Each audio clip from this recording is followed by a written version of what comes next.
નમસ્કાર, વીટીવી વિશેષમાં સ્વાગત છે. આપણે ત્યાં ક્રિકેટ એટલે ધર્મ મનાય છે. આપણા દેશમાં ક્રિકેટની જ્યારે વાત આવે ત્યારે લોકો ખાવા પીવાનું છોડી દે છે. આ ક્રિકેટ માટે લોકો આત્મહત્યા પણ કરે છે. આ ક્રિકેટમાં જ્યારે રોમાંચ હોય ત્યારે જો ભારત હારવાનું હોય તો લોકોના હૃદય પણ બેસી જાય છે. આ પ્રકારના કિસ્સાઓ આપણે ત્યાં જોવા મળે છે. પરંતુ કમનસીબ એ છે કે ક્રિકેટમાં પણ લિંગ ભેદભાવ જોવા મળે છે, એટલે કે જેન્ડર બાયસ જોવા મળે છે. ભારતીય ક્રિકેટ ટીમની વાત આવે તો પુરુષ ક્રિકેટની બધાને ખબર છે, ટીમ વિશે બધા જાણે છે, પરંતુ મહિલાની પણ એક ટીમ છે. મહિલાની પણ જે ભારતીય ટીમ છે તે બહુ સારું પ્રદર્શન કરે છે. એ વિશે ખૂબ ઓછા લોકો જાણે છે. કદાચ એમાં મીડિયા પણ સામેલ છે. અત્યારે T20 વર્લ્ડ કપ ચાલી રહ્યો છે. વિશ્વકપ 2 ચાલી રહ્યા છે વિશ્વમાં. એક મહિલા માટેની વાત છે તો પુરુષો માટેનો પણ વિશ્વકપ છે. પરંતુ આપણા ત્યાં માત્ર ને માત્ર પુરુષોને લઈને જ્યારે વાત આવે ત્યારે ક્રિકેટની તો બધાને ખબર છે. વિરાટ કોહલી વિશે બધા જાણે છે, પરંતુ કદાચ મહિલા ક્રિકેટમાં કોણ સારું રમે છે, કોને છેલ્લે 6 બોલમાં 6 મારી એ ખબર નથી. યુવરાજની 6 સિક્સો આજે પણ લોકોને યાદ છે. આ વિષય પર આપણે ચર્ચા કરવી છે કે ક્રિકેટમાં પણ ખાસ કરીને મહિલાઓ સાથે જેન્ડર બાયસ એટલે કે લિંગનો ભેદભાવ રખાય છે.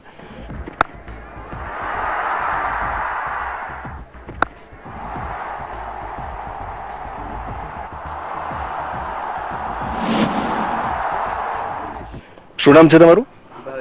ભાવેશ. ભાવેશ, અત્યારે વર્લ્ડ કપ ચાલે છે T20. છેલ્લે કોની સામે આપણી મેચ હતી? ઓસ્ટ્રેલિયા સામે આપણે જીત્યા હતા ને? તો કોણ સારું રમે છે? વિરાટ કોહલી. વિરાટ કોહલી. અને આપણા ભારતીય ક્રિકેટ ટીમના કેપ્ટન કોણ છે? Mahendra Dhoni. Okay.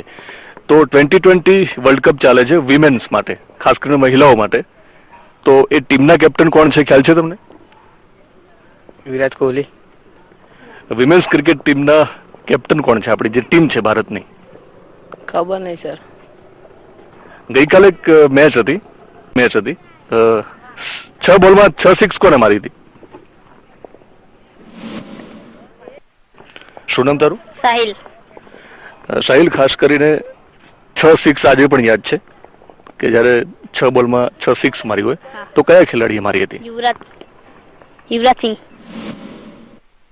T20 world cup ચાલે છે તો વિમેન્સ T20 વર્લ્ડ કપ પણ ચાલે છે. એના વિશે તમને ખબર હતી ખરી? સાચું બોલજો. ખબર તો હતી પણ મેચ નહીં જોઈ. આપણી ટીમના જે કેપ્ટન છે વિમેન્સ ટીમના, મહિલાઓની જે ટીમ છે, શું નામ છે? સોનાલી નામ છે. તમને ખબર છે? આપણી ભારતીય ક્રિકેટ ટીમના કેપ્ટન કોણ છે? કપ્તાન ધોની. MS ધોની. ધોની. આપણે જે છેલ્લી મેચો રમ્યા એ બધી મેચો જીત્યા. તો કેપ્ટનશીપની વાત આવે તો ધોની વિશે, ધોની તમને કેવા લાગે છે? સારા લાગે છે. હા, કીપર કરે છે તો બધાને આઉટ પણ કરી શકે. ઓકે. તો તમને ખ્યાલ છે કે આપણી જે વિમેન્સ ટીમ છે, ભારતની જે મહિલા ટીમ છે, તો એના વિકેટ કીપર કોણ છે? મને ખબર નથી. શું નામ તમારું? મયંક. આપણે તમને સ્વાભાવિક છે કે તમને સવાલો પણ સંભળાયા હશે, પણ જવાબ આવડશે એની કોઈ ગેરંટી નથી. તમે જે મેચ જુઓ છો તો ક્યારેય તમે વિમેન્સ ક્રિકેટ ટીમ જોઈ છે ટીવીમાં?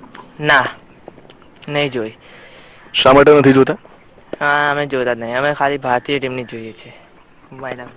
ઓકે. તો વિરાટ કોહલીની વાત આવે તો એના વિશે તમે ઘણું બધું જાણતા હશો ને?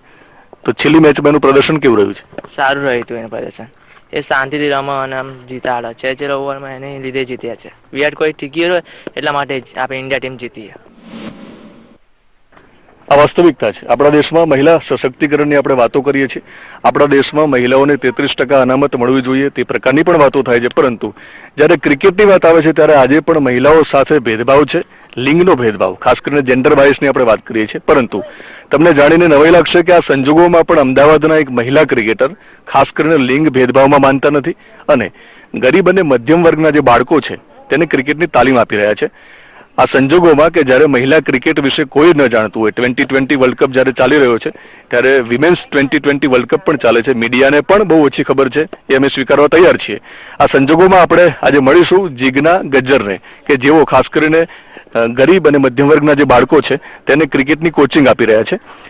આપણી સાથે જીજ્ઞા જોડાશે કારણ કે તેમને લાગે છે કે ક્રિકેટમાં કોઈ લિંગ ભેદભાવ ન હોવો જોઈએ. મીડિયાની વાત આવે, સરકારની વાત આવે કે સમાજની વાત આવે, એ ભેદભાવ કરે છે, પરંતુ જીજ્ઞા માને છે કે રમત એમના માટે ખાસ કરીને એક ધર્મ છે. ત્યારે તેઓ ખાસ કરીને એવા બાળકોને પ્રોત્સાહિત કરી રહ્યા છે કે જે કદાચ ઊંચી ફી ભરીને કોચિંગ નથી લઈ શકતા. જીજ્ઞા, વીટીવી વિશેષમાં તમારું સ્વાગત કરું છું. આભાર. જીજ્ઞા, ક્રિકેટમાં જે લિંગ ભેદભાવ છે, જેન્ડર બાયસ, એની વાત કરવી છે. મહિલા ક્રિકેટને જે પ્રોત્સાહન અથવા મહત્વ મળવું જોઈએ પુરુષોની સરખામણીમાં, ખેલાડીઓની સરખામણીમાં, એ વાત કરવી છે. પરંતુ એ પહેલા એ વાત કરવી છે કે જીજ્ઞા ગજ્જરને આવો સારો વિચાર ક્યારે આવ્યો કે ગરીબ અને મધ્યમ વર્ગના બાળકોને કોચિંગ આપવું છે? એ વિચાર આવતા પહેલા એક વાત કહીશ કે ક્રિકેટ એ મારા માટે કહેવાય ને કે એક શ્વાસ સમાન છે. એટલે એને મેં ક્યારેય છૂટવા નથી દીધો. હું જ્યાંથી રમતી હતી એના પછી મેં એ જ મારી પેશનને ચાલુ રાખી. પણ એ પેશનમાં મેં એક એવી વસ્તુ કરવાનો વિચાર કર્યો કે હું તો શીખું છું, પૈસાથી તો બધા છોકરાઓ અને છોકરીઓ ક્રિકેટ કોચિંગ કરે છે, અત્યારનો જમાનો એવો છે. પણ મને એકવાર વિચાર આવ્યો કે આ જે મ્યુનિસિપાલિટી સ્કૂલના બાળકો છે કે મધ્યમ વર્ગના કે જે ગરીબ છોકરાઓ છે, એમને પણ એટલો જ શોખ હોય છે ક્રિકેટ રમવાનો, જેટલો કહેવાય ને કે આપણા દેશમાં એ ધર્મ જેવું છે. તો એ છોકરાઓને એમના કોચિંગ માટે શું? અને ત્યારથી મેં વિચાર્યું કે હું આ છોકરાઓને સમય મળે એ રીતે અથવા તો એમના માટે ટાઈમ કાઢીને પણ હું એમને કોચિંગ શીખવાડીશ. જીજ્ઞા, બહુ સારો વિચાર છે. ખાસ કરીને એવા બાળકોને તમારે ક્રિકેટ શીખવાડવું છે કે ક્યાંક આપણને એમાંથી સચિન મળે, ક્યાંક આપણને વિરાટ મળે. સવાલ એ છે કે આ પ્રકારની જયારે પ્રવૃત્તિ કરવાની વાત આવે ત્યારે ખૂબ પેશન જોઈએ છે, ધીરજ જોઈએ છે, કારણ કે તમને કશું કંઈ મળવાનું નથી, તમને ફી પણ નથી મળવાની. તો તમે આ બધું જ કર્યા પછી તમારો એક લક્ષ્ય શું છે? આ લોકોને આ પ્રકારની તાલીમ આપીને આ લોકોને તમે ક્યાં જોવા માંગો છો? જેમ દરેક એક ખેલાડી તરીકેની એક ઈચ્છા હોય કે એ દેશને રિપ્રેઝન્ટ કરે, જેમ મારું પણ એક સપનું હતું. અને એ જ સપના સાથે હું કંઈ બહુ મોટી આશા નથી રાખતી, પણ આ બાળકોમાં હું એક વસ્તુ એ જોવા માંગુ છું કે એ કંઈક સારું શીખે, ક્રિકેટથી સારું શીખે અને ડિસિપ્લિનથી આગળ વધે. અને એમનામાં હું મારી ક્રિકેટ જોઉં છું. અને જો મારા થકી જો એ લોકો દેશને રિપ્રેઝન્ટ કરશે તો એ મારા માટે મેં દેશને રિપ્રેઝન્ટ કર્યું એ બરાબર થશે. જીજ્ઞા, તમે કેટલા સમયથી આ લોકોને ખાસ કરીને તાલીમ આપી રહ્યા છો અને તાલીમ કયા પ્રકારની આપી રહ્યા છો કે જેથી આગળ જતા આપણને આ પ્રકારના પરિવારોમાંથી પણ સારા ક્રિકેટર મળે? આમ તો હું 2-2.5 વર્ષથી આ વસ્તુ કરી રહી છું અને શીખવાડી રહી છું. આ બાળકોને હું હમણાં થોડાક 4-5 મહિનાથી શીખવાડું છું. અહીંયા મેં ફરી શરૂ કર્યું છે. આ બાળકોમાંથી હું એક વસ્તુ એવી જોઉં છું કે એ લોકોને પણ એટલી જ ધગશ છે શીખવાની કે જેટલી કોચિંગમાં કેમ્પમાં જ છોકરાઓ જતા હોય છે. અને આ લોકોને હું ગ્રાસરૂટ લેવલેથી જ શીખવાડું છું.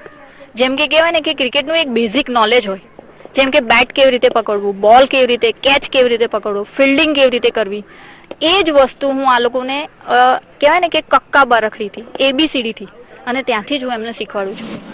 અને ઈચ્છા છે કે એ લોકો આમાંથી શીખીને કંઈક બીજી ઓપોર્ચ્યુનિટી સારી મળે અને ભવિષ્યમાં એ મારા થકી નહીં પણ બીજા થકી પણ આગળ વધે, તો એ મારા માટે બહુ આનંદની વાત હશે.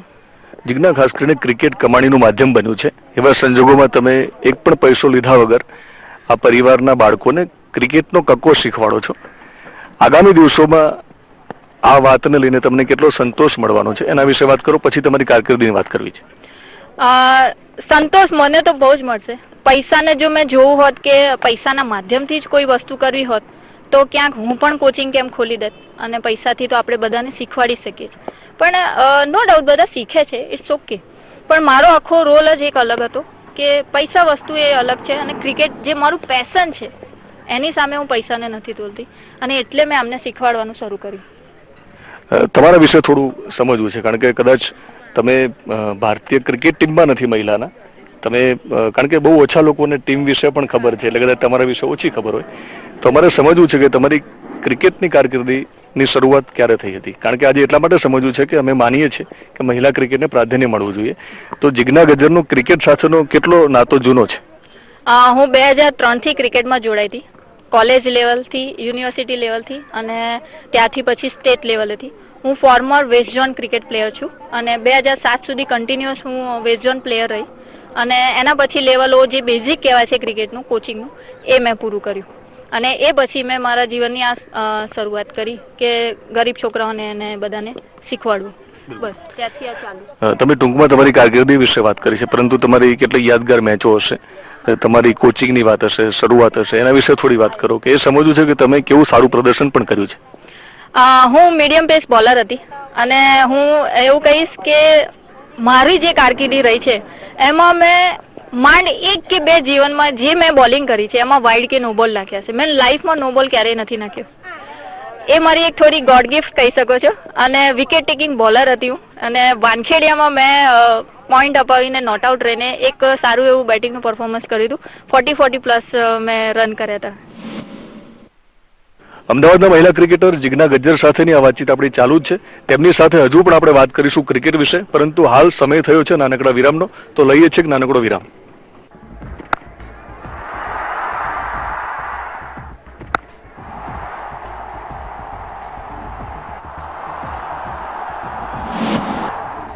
દર્શક મિત્રો, વિરામ બાદ ફરી એકવાર તમારું સ્વાગત કરું છું. જિજ્ઞા ગજ્જર સાથેની આપણી આ વાતચીતને આપણે આગળ વધારીએ. જિજ્ઞા, હાર્દિક પંડ્યા વિશે બધાને ખબર છે. એ કદાચ એવું કહી શકાય કે ગઈકાલે ક્રિકેટ જગતમાં આવ્યા છે. જિજ્ઞા ગજ્જર વિશે ઓછા લોકોને ખબર છે. એના માટે ઘણા બધા જવાબદાર છે, મીડિયા પણ છે. તો તમને તમારી અત્યાર સુધીની કારકિર્દીમાં એવો અહેસાસ ઘણીવાર થયો હશે કે જે પ્રકારનું પ્રાધાન્ય મળવું જોઈએ પુરુષની સરખામણીમાં, પુરુષ ટીમની સરખામણીમાં, તો કેવી એક પ્રકારની પીડા થાય છે જ્યારે આવું થાય છે ત્યારે? શરૂઆતમાં એવું થતું હતું કે જેમ કહેવાય ને કે મેન્સ ક્રિકેટ આટલું બધું પોપ્યુલર છે, વુમેન્સ ક્રિકેટને હવે જોવે છે કે હવે લાઈવ મેચો બતાવવામાં આવે છે. પણ શરૂઆતમાં જ્યારે અમે રમતા હતા ત્યારે કહેવાય ને કે ઓહ, છોકરીઓ ક્રિકેટ રમે છે, અમે તો ક્યારેય જોયું નથી કે સાંભળ્યું પણ નથી. તો એ બહુ મોટો પ્રશ્ન હતો. ત્યારે અમને એવું થતું કે યાર અમે રમીએ છીએ પણ અમને કોઈ જોતું નતું.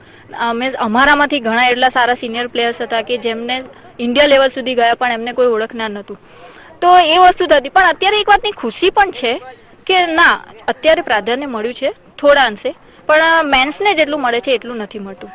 કારણ કે વુમન્સ ક્રિકેટને અત્યારે લાઈવ બતાવવામાં આવે છે, એમને પણ એટલું પ્રાધાન્ય મળ્યું છે, તે પણ ગૌરવની વાત છે. એને આપણે નકારી ના શકીએ. જીજ્ઞા, આપણે બિલકુલ ટીકા જ કરવી છે એવું નથી.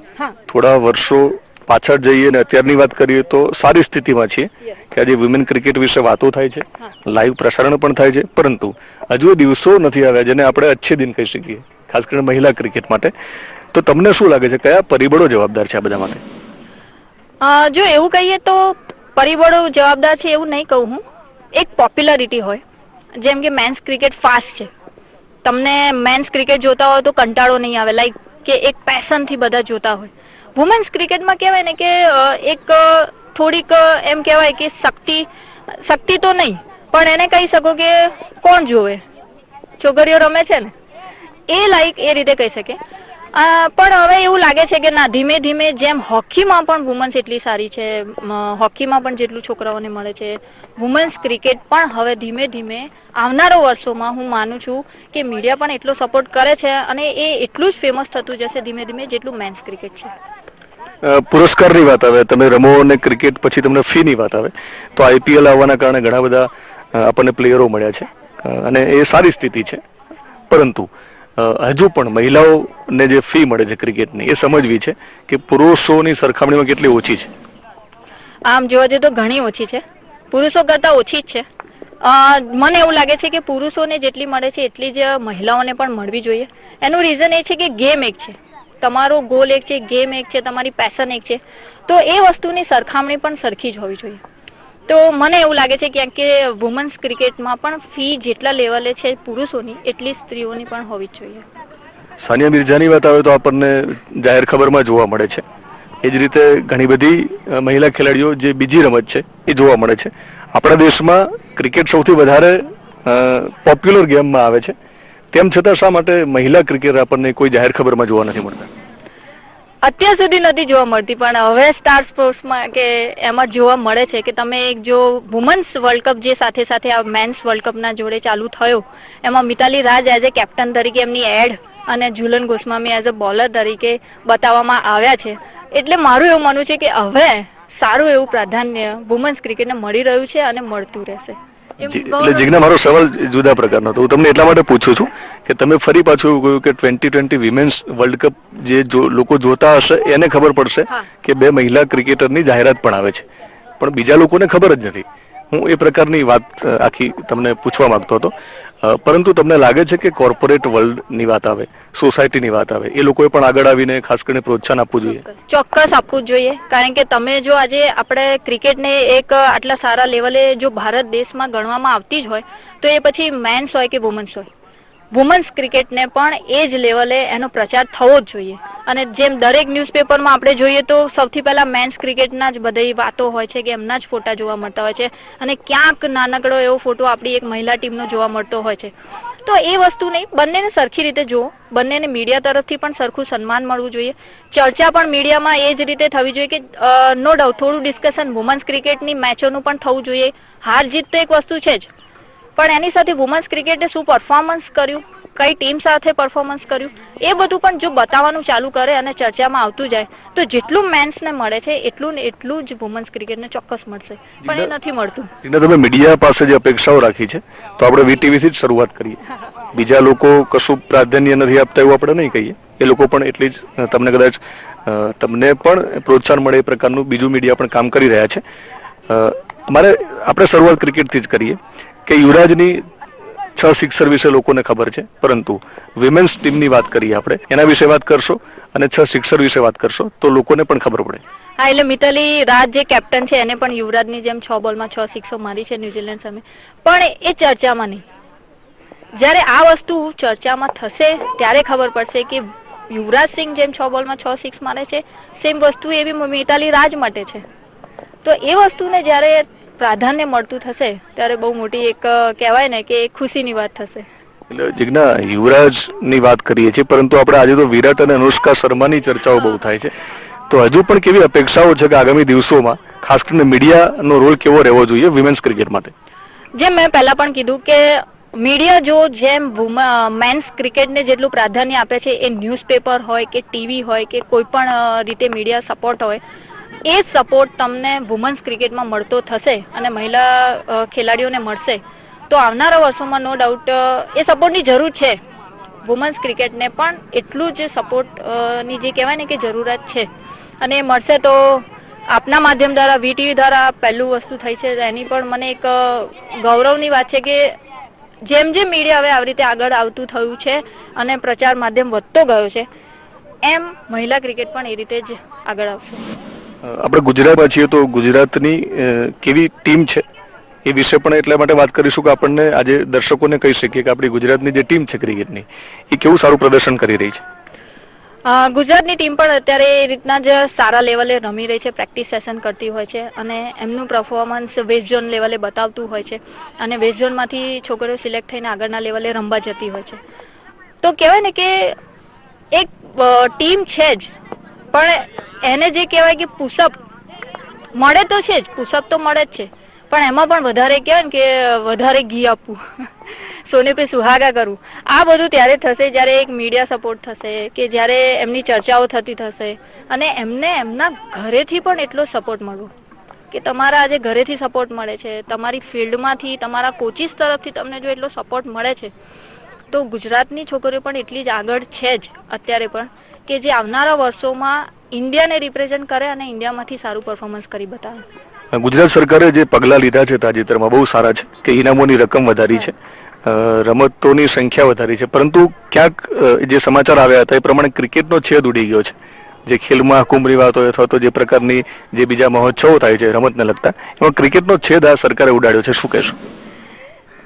એનું કારણ મને નથી ખબર કે એ છેદ કેમ ઉડાડ્યો, પણ કહેવાય ને કે ક્રિકેટ લાંબી ગેમ છે, આમ કહી શકીએ તો કે એના માટે તમારે પ્રોપર ગ્રાઉન્ડ જોઈએ, એક દિવસ એની પાસે તમારે સપોર્ટ જોઈએ, અને અમુક એવી વસ્તુઓ છે જે practically on field of field જોઈતી હોય છે. કદાચ એના કારણે આ વસ્તુ ખેલ મહાકુંભમાં નથી આવી શકી, પણ મને લાગે છે કે આવનારા વર્ષોમાં આના વિશે પણ ચર્ચા વિચારણા થશે અને એને પણ પ્રાધાન્ય આપવામાં આવશે. એક છેલ્લો સવાલ, ખાસ કરીને તમારી કારકિર્દી વિશે, ક્રિકેટ વિશે બહુ વાતો કરી, પરંતુ તમારું જે લક્ષ્ય છે, તમારું જે જીવન તમે જેના માટે હવે ખર્ચવાના છો, તો આગામી દિવસોમાં તમારી આ પ્રવૃત્તિને લઈને તમારો શું ટાર્ગેટ છે? અહીંયા તમે અત્યારે જોયું કે મેં એવી કોઈ મોટી અમને તક નથી આપી કે આપણે જોઈએ છે ફેસિલિટી, પણ મારી એવી ઈચ્છા છે, મારું જે સપનું છે એ હું પૂરું કરીશ, આમના દ્વારા કરીશ, અને મારાથી બનતી હું ફૂલ ફેસિલિટી જે કોચિંગમાં મળતી હોય છે, જે આપણે પૈસા ખર્ચીને કોચિંગમાં જોતા હોઈએ છીએ, મારાથી બનતા પ્રયત્નો કરીશ અને એ જ ફેસિલિટી હું આ છોકરાઓને આપીશ. એમાંથી પછી એ લોકો જે રીતના આગળ વધે એ એમનું ભવિષ્ય છે, અને સાથે હું એમને પુશઅપ કરતી રહીશ. તો મારું સપનું એ જ છે, એમને ફૂલ ફેસિલિટી આપીશ જેટલી મારાથી બનશે અને સપોર્ટ કરવાનો પૂરેપૂરો પ્રયત્ન કરીશ. જિજ્ઞા, વીટીવી સાથે તમે ખાસ વાતચીત કરો છો, તમારો આભાર માનું છું. અને વીટીવી તરફથી અમારી પૂરી ટીમ તરફથી તમને શુભકામના કે જે રીતે તમે તમારી કારકિર્દીમાં ક્યારે નો બોલ નથી નાખ્યો, ક્યારે વાઇડ બોલ નથી નાખ્યો, એ જ રીતે તમે બોલર છો, પરંતુ તમારી આ પ્રવૃત્તિમાં તમે ક્યારેય આઉટ ન થાવ અને આગામી દિવસોમાં આપણને આ પરિવારના બાળકો જે છે મધ્યમ અને ગરીબ તેમાંથી સારા ક્રિકેટરો તમારા તરફથી મળે તેવી ફરી એકવાર તમને શુભકામના પાઠવું છું. Thank you so much. આભાર. વીટીવી વિશેષમાં બસ અત્યારે આટલું જ. નવા વિષય સાથે ફરી મળીશું. ત્યાં સુધી રજા આપશો. નમસ્કાર.